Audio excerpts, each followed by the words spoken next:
दोस्तों, गांधी और नेहरू के इस देश में एक नाम और है जो कई सारी पॉलिटिकल डिबेट्स में आ ही जाता है। डॉक्टर भीमराव अंबेडकर, वो नाम जिसे आप इग्नोर नहीं कर सकते। भारत के पहले कानून मंत्री और भारत का संविधान लिखने वाले अंबेडकर के चाहने वाले और उनसे नफरत करने वाले दोनों ही तरह के लोग आपको मिलेंगे। कुछ लोग तो ये भी कहते हैं कि अंबेडकर का विरोध करने वाले लोग शायद उनके जीते जी कम थे और अब ज्यादा है। अंबेडकर पर ढेरों बायोग्राफीज लिखी जा चुकी हैं, उनकी कहानी हर किसी को पता है। लेकिन आज हम अंबेडकर के बारे में जानने की वो कोशिश करेंगे जो ज्यादातर लोगों के बीच में पॉपुलर नहीं है, या कहें कि इतिहास में कहीं खो गई है। तो अगर आप भी जानना चाहते हैं तो बने रहिए वीडियो के अंत तक हमारे साथ। लेकिन वीडियो शुरू होने से पहले अगर आप चैनल पर नए हैं या आपने अभी तक चैनल को सब्सक्राइब नहीं किया है तो चैनल को सब्सक्राइब करना और बेल आइकन दबाना ना भूलें। अंबेडकर के बारे में जो पहली बात लोगों को अट्रैक्ट करती है वो है उनका धर्म, और खासकर हिंदू धर्म को लेकर लिया हुआ स्टैंड। जाति व्यवस्था के कारण अंबेडकर हिंदू धर्म के खिलाफ हमेशा रहे। 1919 में उन्हें लाहौर में धर्म पर बोलने के लिए बुलाया गया था, लेकिन अंबेडकर के विचारों को देखते हुए इस इवेंट के ऑर्गेनाइजर्स ने अंबेडकर की स्पीच की कॉपी पहले से ही मंगवा कर रख ली थी।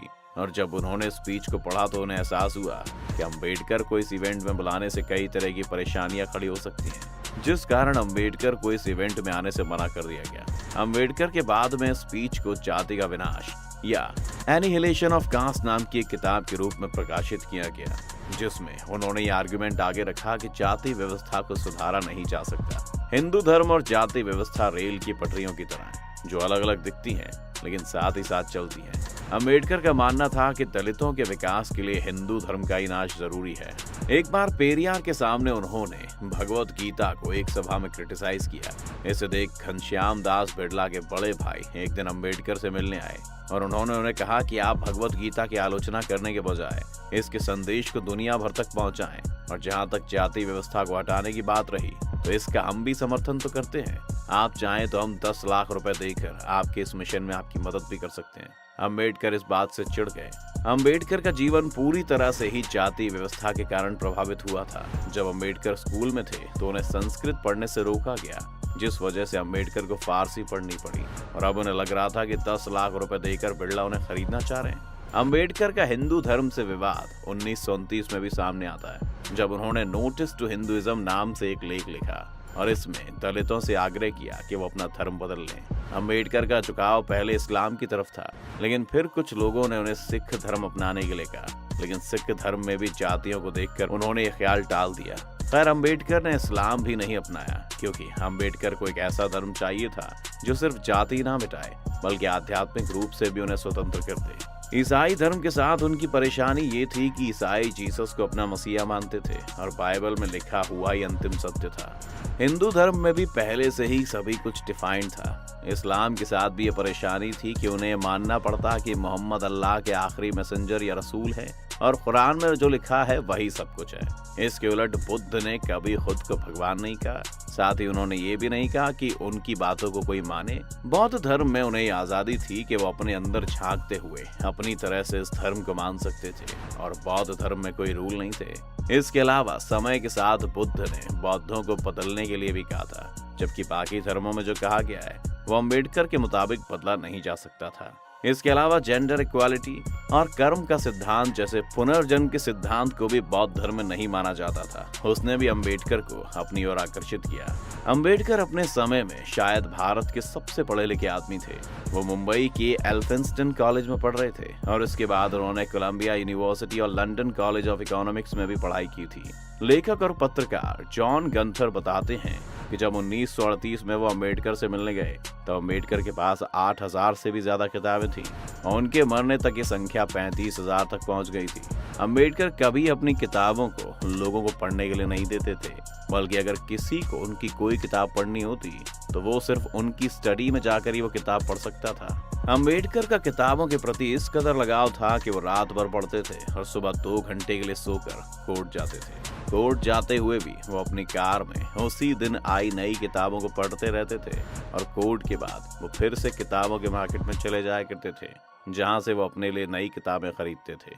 अंबेडकर के गांधी से भी कई तरह के मतभेद रहते थे। 1931 में जब गांधी और अंबेडकर की मुलाकात हुई तो गांधी ने अंबेडकर से कहा था कि वह अछूतों के बारे में तब से सोच रहे हैं जब अंबेडकर पैदा भी नहीं हुए थे।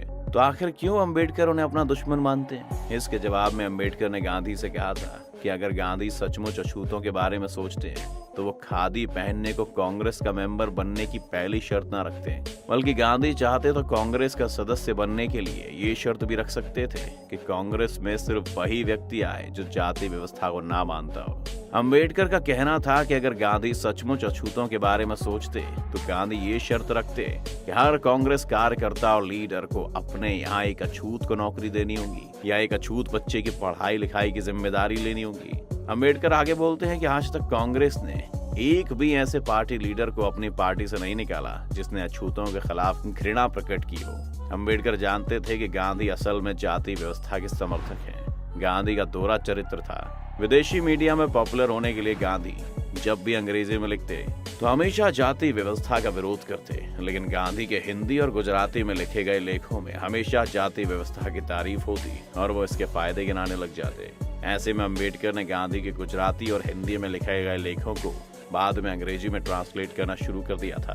अंबेडकर उस वक्त दलितों के सबसे बड़े लीडर के तौर पर उभरे थे, जिन्हें एक मसीहा के रूप में देखा जाने लगा था। शायद यही वजह थी कि जहां 1950 में भारत में बौद्ध जनसंख्या सिर्फ 1.5 लाख थी, अंबेडकर की मौत तक दलितों ने अंबेडकर से प्रेरित होकर बड़े पैमाने पर हिंदू धर्म छोड़कर बौद्ध धर्म अपना लिया था और उनकी जनसंख्या 32 लाख तक पहुंच गई थी। इस आंकड़े से ऐसा मत समझिए कि अंबेडकर दलितों के अकेले नेता थे।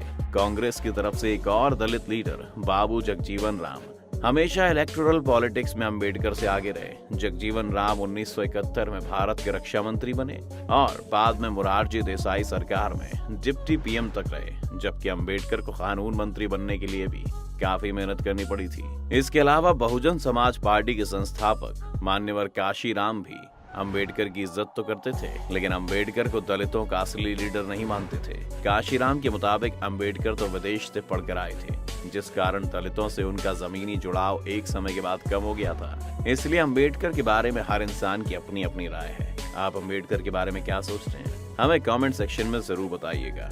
उम्मीद है आपको ये वीडियो देखकर काफी कुछ नया सीखने को मिला होगा। अगर आपको ये वीडियो पसंद आई हो तो वीडियो को लाइक करें, और अगर आप चैनल पर नए हैं या आपने अभी तक चैनल को सब्सक्राइब नहीं किया है तो चैनल को सब्सक्राइब करना और बेल आइकन दबाना ना भूलें।